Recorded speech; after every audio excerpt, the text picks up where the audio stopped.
program other than American Horror Story. You could have told the story in any other venue, and then we would have been able to get uh, to the ghost and the psychics and the premonitions and all this kind of stuff.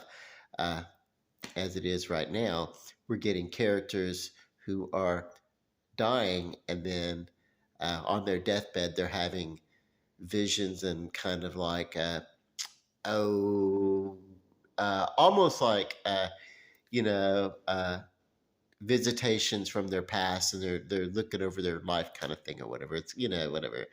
It's it's no longer a mystical horror story. It's turned into a docudrama about HIV surrounding fictional characters. So, which was a true American horror, but there was no like, yeah, I don't know. It's not everything that it could have been, you know. So it's good programming, good topic, and everything like that. But uh, yeah, it's not.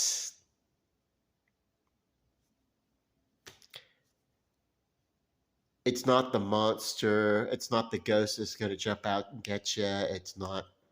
It's not even really the serial killer. There was a, a guy drugging people and killing them to do some sort of Frankenstein experiment.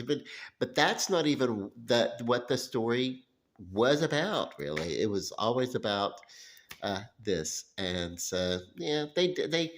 Uh, I've always figured there was a possibility they were really going to talk about this HIV uh, storyline, but I was hoping that they wouldn't, and I was hoping that that was the red herring, and they were really going to go someplace else. But uh, for gay people, especially gay men, this really was something that was scary to live with, and so if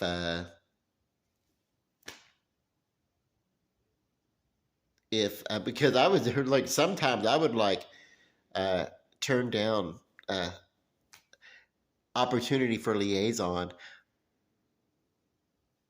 uh, just because I didn't want to take a certain risk. You know what I mean? And for someone, yeah, but that's how scary it was. Sometimes. So, uh, which love should never be scary, and sex really should not be. It should be thrilling and exciting. You know, uh, but it shouldn't be terrifying. You know. And so it should be a wonderful, beautiful experience, you know. But so there was that, that component uh, before we had better treatments and better education and better understanding and a more open dialogue. So I see that this is it does have some social commentary.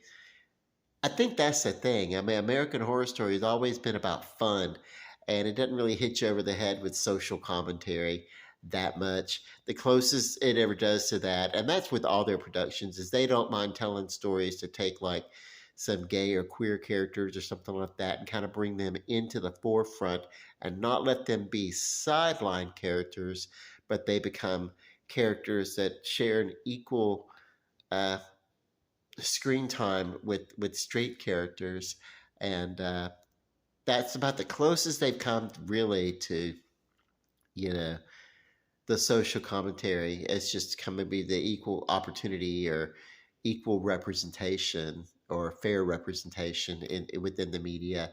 But yep, they could have told this story uh,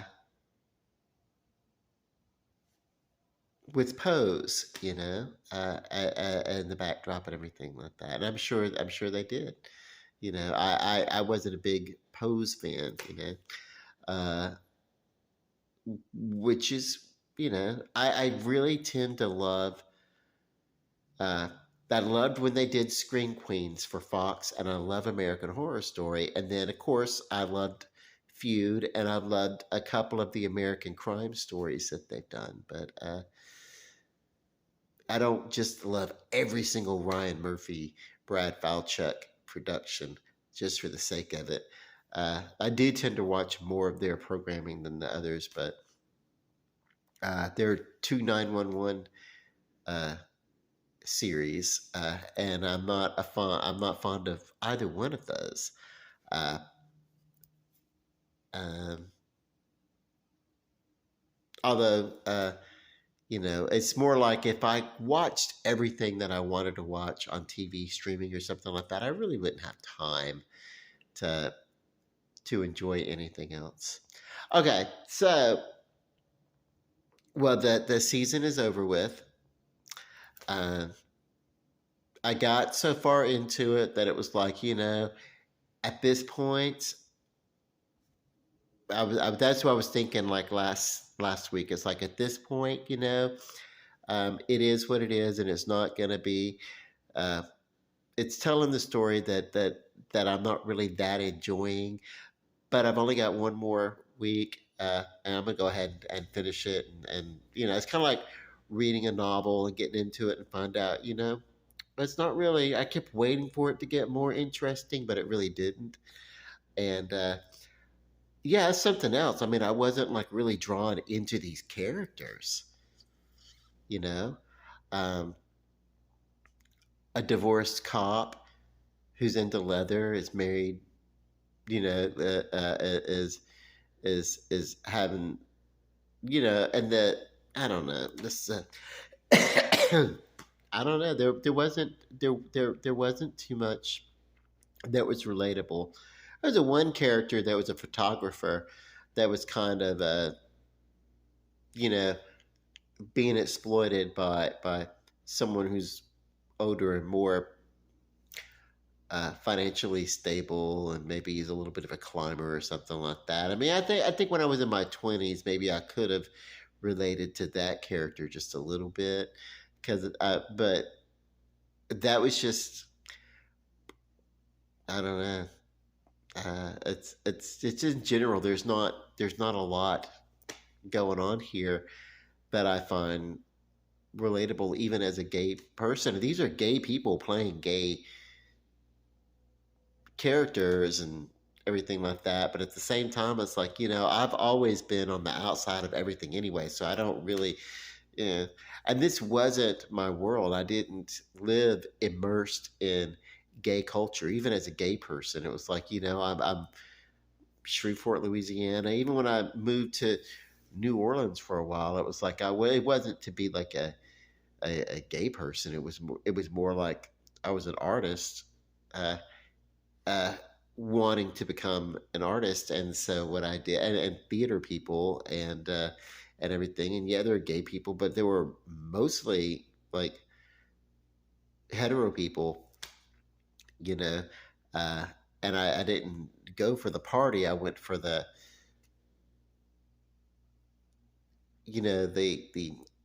evolution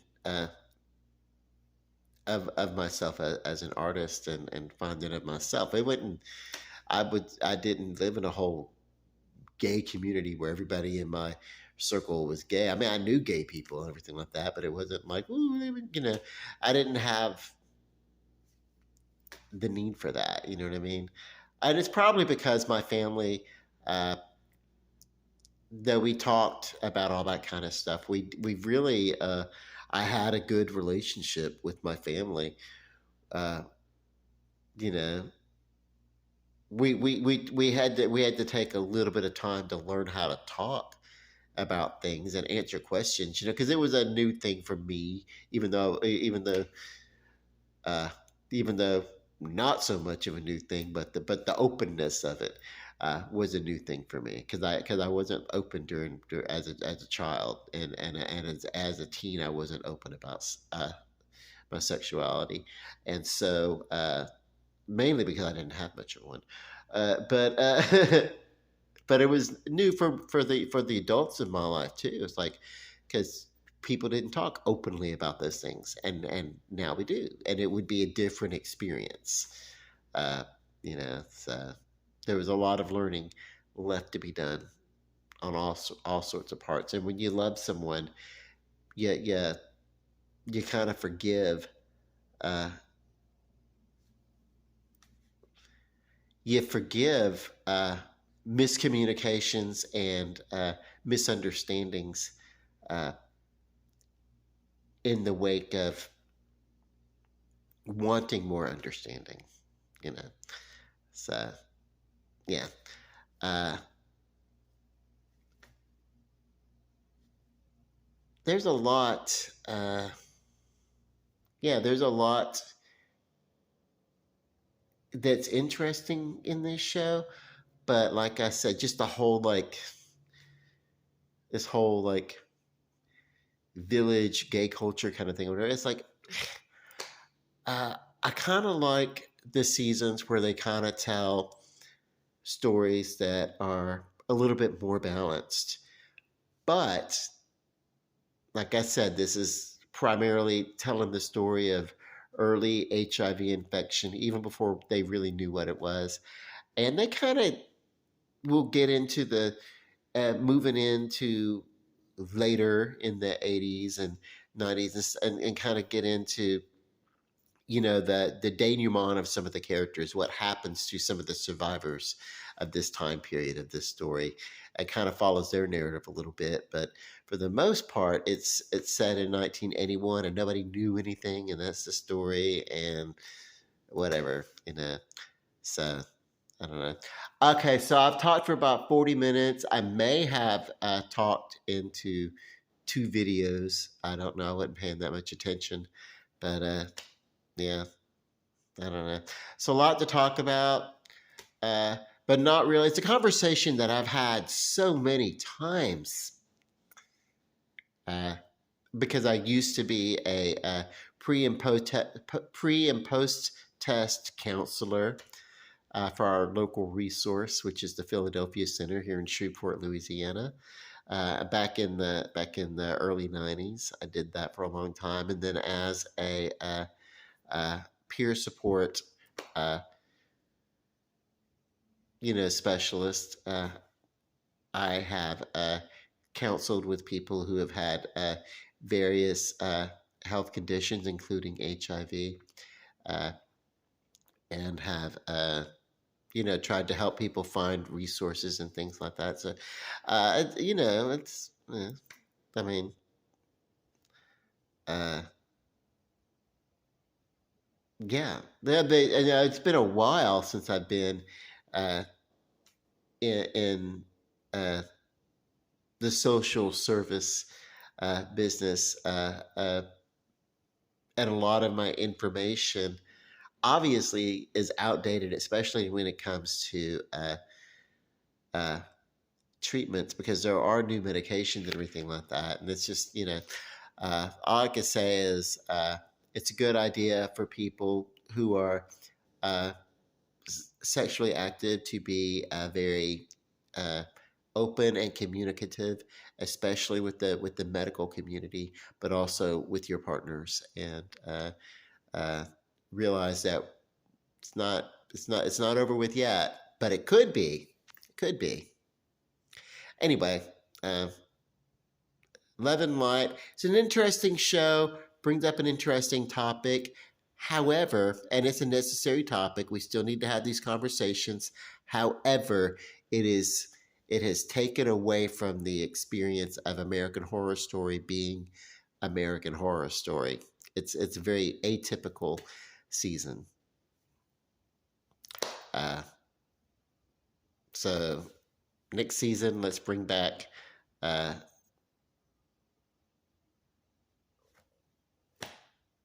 something that's not so rooted in uh, reality. Oh my God. All right.